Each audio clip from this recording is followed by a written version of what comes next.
The courthouse loomed tall against the morning sky, its stone pillars casting long shadows across the steps where people hurried in and out.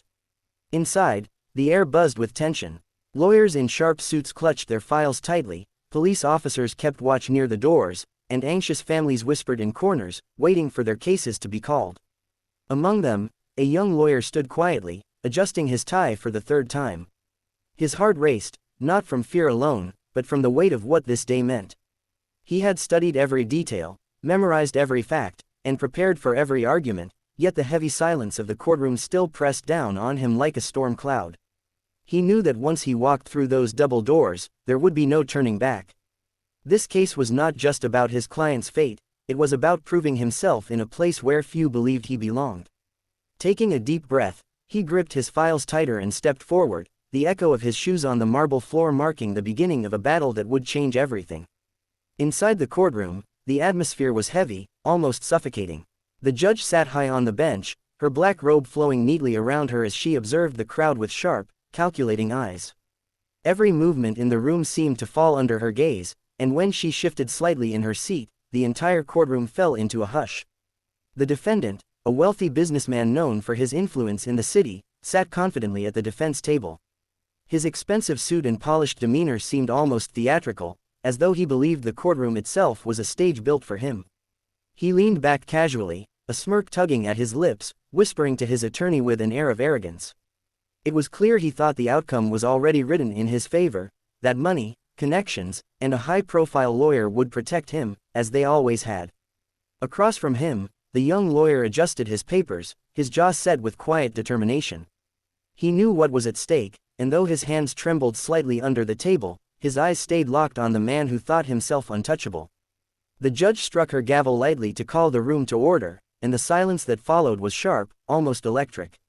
Everyone leaned forward, sensing that this trial was not going to be ordinary. The trial began with a rhythm that felt almost like a duel. The prosecution called its first witness, and the young lawyer rose to his feet. His voice was steady, though inside his chest his heart thudded like a drum. The witness, a middle-aged clerk, shifted nervously in the stand, glancing back at the defendant as if afraid of what might follow his testimony. The businessman's attorney, a seasoned man with silver hair and sharp eyes, wasted no time. He peppered the witness with questions designed to twist words and bend the truth. Each objection from the young lawyer was met with a dismissive smirk, as though experience alone made the defense unbeatable. Some in the audience whispered to each other, already doubting the young man's chances. But with each turn, the young lawyer responded calmly, his tone respectful yet firm. He pointed out inconsistencies, clarified confusing points, and step by step, dismantled the tricks being used against him. Slowly, the courtroom began to shift. The murmurs grew softer, replaced by curious stares. No one had expected such precision from someone so new, so untested. Even the judge raised her eyebrows once or twice, hiding a spark of surprise at the young man's composure. The businessman, however, only leaned back further in his chair, his smirk deepening.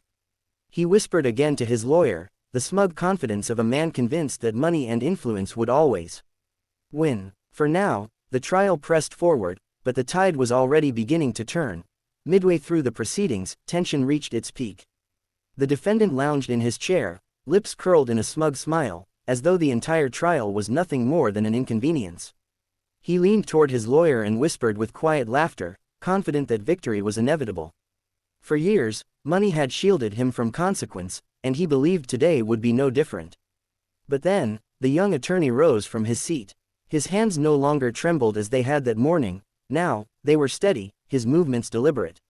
He carried a single folder to the center of the courtroom, his footsteps echoing on the polished floor. When he reached the judge's bench, he handed over a document, an overlooked piece of evidence that had been buried in a stack of files. The judge's brow furrowed as she read, the silence in the room so sharp it felt like even the air refused to move.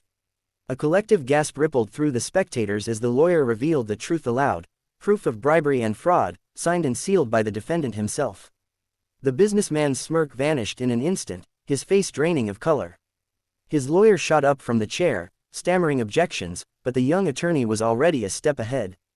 His voice was clear, unwavering, cutting through the chaos like a blade. The judge leaned forward, eyes narrowed, demanding an explanation from the defense. For the first time since the trial began, the weight of power shifted away from the defendant and landed firmly in the hands of the young lawyer who had dared to challenge him. The courtroom erupted into chaos. The defense attorney shouted objections, his voice straining with desperation, but the young lawyer anticipated every move. Calmly, he countered each argument, citing the law with precision. The spectators leaned forward, whispering among themselves, unable to believe that the once nervous newcomer was now commanding the room with such authority. The judge examined the evidence again, her sharp eyes narrowing. "This document is admissible," she declared firmly, her gavel striking once. The sound echoed like thunder, silencing the outbursts. The businessman's shoulders stiffened, and for the first time, he looked small in his expensive suit. The confidence that once radiated from him cracked, revealing the panic he fought to hide. Every witness called afterward seemed bolder, their words no longer weighed down by fear. What once felt like an untouchable wall of power and influence now looked fragile, ready to collapse. The defendant's attorney kept trying to rebuild it, but each time the young lawyer's sharp logic tore through it again. The balance of the trial had shifted completely. What began as a stage for arrogance and manipulation had become a battlefield where truth finally stood a chance. The audience knew it, the judge knew it, and deep down, even the businessman knew it. His smirk was gone, replaced with a clenched jaw and restless eyes. The final moments of the trial felt like the slow ticking of a clock before a storm breaks. The young lawyer stood tall, delivering his closing arguments with a calm confidence that resonated through every word. He spoke not just to the judge, but to everyone in the room, reminding them that justice was not for sale, that truth was stronger than wealth, and that the law was meant to protect the innocent, not shield the powerful. His voice carried conviction, the kind that could not be rehearsed but only born from belief. The defendant sat rigid at the table, his eyes darting across the courtroom as though searching for an escape. Gone was the smug smile, gone was the air of invincibility. Sweat glistened on his forehead, and his once confident lawyer now scribbled useless notes, knowing the battle was already lost. When the judge finally raised her gavel, the silence was absolute. Her words were clear, unwavering, and final, guilty on all counts. The sound of the gavel striking down echoed through the chamber like thunder rolling through the mountains. A wave of gasps and murmurs swept across the crowd. Some clapped quietly, others simply sat in awe, but all of them knew they had witnessed something extraordinary. The young lawyer lowered his head for a moment, letting out the breath he had been holding for what felt like hours. Then he straightened, no longer the anxious figure who had entered the courthouse that morning. He walked out with steady steps, carrying not just a victory, but the respect and recognition that had once seemed far out of reach. For the first time, he knew he belonged here.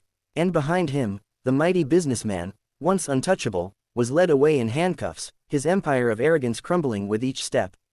Justice had spoken, and it had spoken loud.